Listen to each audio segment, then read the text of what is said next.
مساء الخير يا حلوين، ازيكم عاملين ايه؟ يا رب تكونوا بخير. فيديو جديد وانا بصور معاكم الفيديو دلوقتي بالليل. انا عاده ما بصورش بالليل قوي، يعني بشارك معاكم يومي طول اليوم بالنهار. من بره هنا اشتريت الطلبات بتاعه الكاسترد علشان عايزه اعمل صينيه كاسترد لحماتي وعايزه اعمل صينيه كاسترد لماما، فقلت اجيب الطلبات معايا. بصوا جبت اول حاجه باكت الجيلي ده بتاع دريم، وهو 3 يعني 3 مع بعض. اوفر بصراحه، اوفر حوالي 5 او 10 جنيه من انتي تشتري كل باكت لوحده. فدي كانت بحوالي 40 جنيه والباكت لوحده كان ب20، فاوفر كتير قوي. وجبت بسكوت ساده، انا بستعمل النوع ده بحبه قوي قوي. وجبت كريم شانتيه ممكن نحتاجه، وانا عندي الكاسترد اوريدي هوريهولكم وبس، وعندي اللبن. هبدا بقى اعمل صينيه لماما زي ما قلت لكم. صينيه انا زي ما قلت لكم هعمل الصواني دلوقتي عشان تلحق تجمد في التلاجة، لان الجيلي بياخد وقت قوي ان هو يجمد، بيحتاج 6 ساعات في التلاجة عشان يجمد. فانا هعملهم من بالليل دلوقتي عشان يروحوا بكره ان شاء الله. فيلا بينا. والمطبخ كمان محتاج ان هو يتروق بجد، يعني في مواعين كتير قوي في الحوض عايزه تتحط في الغساله، فهنشوف كده هنهندل الدنيا مع بعض ازاي. ده نوع الكاسترد اللي انا بستخدمه، ده من شركه اسمها حلو الشام. حلو وطعمه حلو ونكهه الفانيليا بتبقى باينه فيه قوي، فانا بحبه. والمقدار بتاعه بتحطوا معلقتين على نص كيلو لبن، يعني بتحطوا 4 معالق على كيلو اللبن بالظبط. انا عندي هنا 2 كيلو لبن او لترين لبن، فهحط عليهم حوالي 8 معالق كاسترد، والسكر بيبقى حسب الرغبه. هنا بقى خلاص كنت بحط الكاسترد على اللبن، وانا حطيت حوالي زي ما قلت لكم 8 معالق كاسترد على ال 2 كيلو لبن او على لترين اللبن. بدات بقى احط السكر وسكروه زي ما انتم عايزين براحتكم، وهبدا اقلب لعند لما يتقل معايا. هنا جبت الصواني وجبت البسكوت، وكنت بغطس البسكوت في طبق فيه لبن. لو عايزين تحطوا البسكوت على طول من غير ما تحطوه في اللبن عادي برضو، سكيبوا الخطوه دي. ولو مش عايزين تحطوا بسكوت خالص ما تحطوش، انا ساعات كتير قوي بعملها من غير بسكوت. فهرص بقى الصينيتين زي ما انتم شايفين كده، وبعد كده هحط عليهم الكاسترد. هو بصراحه البسكوت بتبقى اضافه حلوه قوي، وخصوصا لو نوع البسكوت كويس زي اللي انا مستخدماه ده.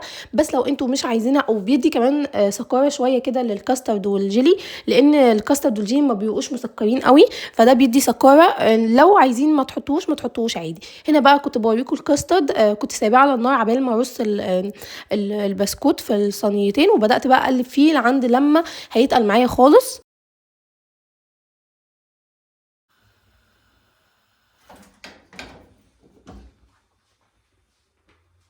بنحط بقى طبقه الكاسترد على طول على البسكوت، يعني ما بنسيبش الكاسترد لما بيبرد علشان ما يجمدش وما نعرفش بعد كده نحطه في الصواني. هعمل الصينيتين، يعني هحط هنا وهحط هنا.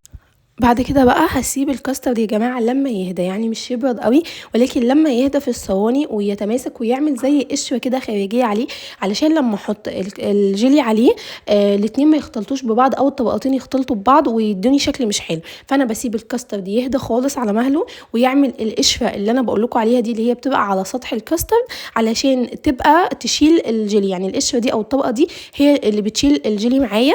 بعد كده بقى هنا حطيت باكيتين من الجيلي، وحطيت عليهم، هو المفروض لكل باكت من الجيلي كوبايه من الميه السخنه وكوبايه من الميه الساقعه، ولكن انا بقلل مقدار الميه علشان الجيلي يكون طعمه مسكر وحلو، لان انا ما بحطش عليه سكر. فبحط على كيسين الجيلي كوبايتين من الميه السخنه وكوبايه واحده بس من الميه الساقعه، يعني ما بحطش كده، قللت كوبايه واحده بس من المقدار علشان يبقى مسكر معايا واللون بتاعه يبقى قوي ويبقى حلو. هبدا بقى انزل بالراحه خالص. شايفين الكاسترد هنا كان عامل طبقه كده، بدوس لكم عليها، كان عامل طبقه كده زي ما قلت لكم على سطحه. فانا بقى هحط الجيلي بالراحه خالص، وشايفين الطبقه شايله الجيلي ازاي، يعني الطبقتين ما اختلطوش ببعض خالص، علشان انا بحط بالراحه خالص الجيلي، وعلشان كمان الكاسترد عامل طبقه زي ما قلت لكم. تعالوا بقى نروق على نفسينا في اخر اليوم بعد ما خلصنا كل المهام اللي ورانا. بصوا بقى، عادة انا بحب اروق على نفسي او اكافئ نفسي او اخد المكافأة بتاعتي بالليل. المهم بعد ما يكون خلاص اليوم انتهى. المهم سوري لو في صوت، ده صوت غسالة الاطباق شغال. انا كنت شاريه المج ده معاكم وشربت فيه حوالي مرة، فانا عايزة اشرب فيه تاني. انا عملت خلاص الايس كوفي، فاضل بس احط التلج واحط عليه اللبن. ماشي، انا خلاص عملت النسكافيه ودوبته تمام زي ما بعمل معاكم على طول. هحط بقى التلج، وانا زي ما قلت لكم بحب التلج اكسترا شويه، فهكتر تلج كده. بقى هحط اللبن على النسكافيه. عندي شاليمو صغنن قوي، هقلب بقى اهو كده. بقى عندنا احلى مج ايس كوفي، انا بحب المج ده قوي قوي. ايس كوفي بس؟ لا طبعا، هناخد كمان شويه سناكس كده. انا ما بعملش كده على طول، ولكن لما بكون محتاجه اروق على نفسي بعمل كده. عملت بقى مع الايس كوفي شويه سناكس كده، حطيت شويه سناكس وبس كده. كده انا بالنسبه لي خلاص اعلى مراحل الروقان. هروح بقى اتفرج على حاجه قبل ما انام، وبعد كده هاكل كل ده وهنام بقى. انا خلاص كده هنام تمام.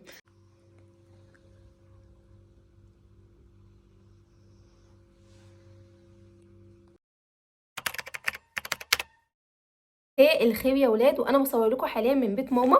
والشوت اللي انتوا شفتوه متصور في الفيديو في اول الفيديو ده، فده متصور من زمان قوي بجد، يعني بقاله حوالي 3 او 4 ايام. انا حاليا عند ماما، بقالي حوالي يومين. بالمناسبه هنشيل الميك اب دلوقتي مع بعض، اللي هو مش ميك اب اصلا، يعني الماسكارا بس عايزه اشيلها وبواقي ميك اب كده على وشي. لان انا الفتره دي يعني هشيل معاكم الميك اب واحكي لكم ايه بيحصل في حياتي الفتره دي، وقد ايه الفتره دي بجد صعبه قوي. زي ما قلت لكم الشنطه دي انا باخدها معايا في كل مكان، فمنهم المزيل الميك اب ده، ومعايا قطن كمان بيبقى موجود في الشنطه، فبرش بقى على القطن وبشيل الميك اب. بصوا الفتره دي صعبه قوي لانها فتره تجهيز البيت. زي الفيديو اللي فات نزلت لكم تفاصيل كتير قوي، يعني نزلت لكم جوله في الشقه، وبعد كده احنا حاليا بنشطب، يعني حاليا بنشطب البيت. فاحنا مضغوطين قوي قوي، وبجد الفتره دي صعبه قوي، سواء ماديا سواء معنويا سواء نفسيا. مفيش عدم استقرار، لاننا ما بين الشقه اللي احنا قاعدين فيها دلوقتي وما بين المكان اللي احنا هنسكن فيه، فعدم استقرار فظيع. فانا علشان كده بجد مش عارفه اصور لكم اي حاجه خالص، ومش عارفه انتظم. يعني انا الفتره اللي فاتت كنت منتظمه في الفيديوهات، دلوقتي مش عارفه انتظم خالص. فادعوا لي الفتره دي تعدي على خير، لان انا بجد يعني انا بحب الاستقرار وبحب بيتي وما بحبش اطلع منه ابدا. فدي حاجه تعبالي نفسيتي خالص. اللي هو اي حد عنده اي تبس او اي حاجه تخص النقل او تخص التشطيب او اي حاجه، قولوا لي عليها في الكومنتس. يعني قولوا لي عملتوا ايه لما كنتوا بتشطبوا، ايه الحاجات الحلوه اللي انتوا عملتوها في الشقه وانتوا بتشطبوا. وان شاء الله فيديوهات كتير قوي قوي تخص الموضوع ده، يعني هحاول بجد على قد ما اقدر اشارك معاكم واقول لكم ايه الحاجات الغلط اللي انا عملتها او وقعت فيها، وايه الحاجات اللي لا. ده خلاص شلت كل الميك اب من على وشي شايفين، وهروح بقى اغسل وشي بالغسول. يعني انا جايبه برضو عينه معايا من الغسول بتاعي، هروح اغسل بيها وشي، هدور عليها دلوقتي واروح اغسل بيها وشي. ونيجي نعمل اسرع نايت سكين كير روتين هتعملوه في الحياه لما تكونوا مضغوطين او في فتره مضغوطه زي كده. بس انا لازم اعمل سكين كير. غسلت وشي، وانا يا جماعه بنشف وشي بمناديل، ما بنشفش وشي خالص بفوط، لان بصراحه الفوط بتبقى مليانه بكتيريا، وكمان بتبقى خشنه قوي. انا هستخدم المرطب ده بتاع شين، وكنت قلت لكم عليه قبل كده ان هو تقيل قوي، ولكن احنا ستيل في الشتاء، وبجد بشرتي ناشفه قوي قوي الفتره دي، فانا لسه بستخدمه. ان شاء الله في الصيف هجيب واحد يكون جل، لان انا بشرتي بتكون دهنيه قوي قوي في الصيف، فمش هستحمله بصراحه خالص. ولكن هو دلوقتي مأدي الغرض ومديني ترطيب، خصوصا ان بشرتي زي ما قلت لكم جافه قوي قوي الفتره دي.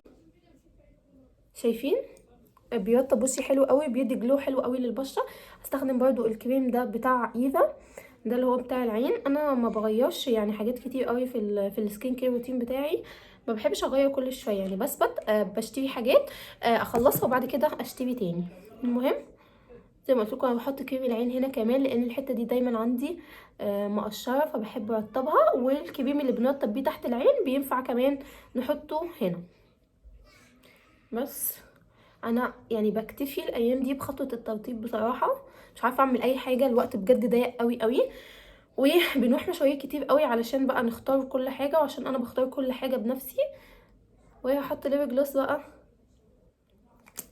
وكده. انا بالنسبه لي خلاص بس كده. انا قلت اطمنكم عليا وانزل معاكم فيديو، علشان بجد عايزه انتظم الفتره الجايه ان انا انزل لكم فيديوهات على طول، وخصوصا ان الفيديوهات انا عارفه الفتره الجايه ان الفيديوهات هتعجبكم قوي قوي. فبس اشوفكم ان شاء الله في فيديو جديد على خير.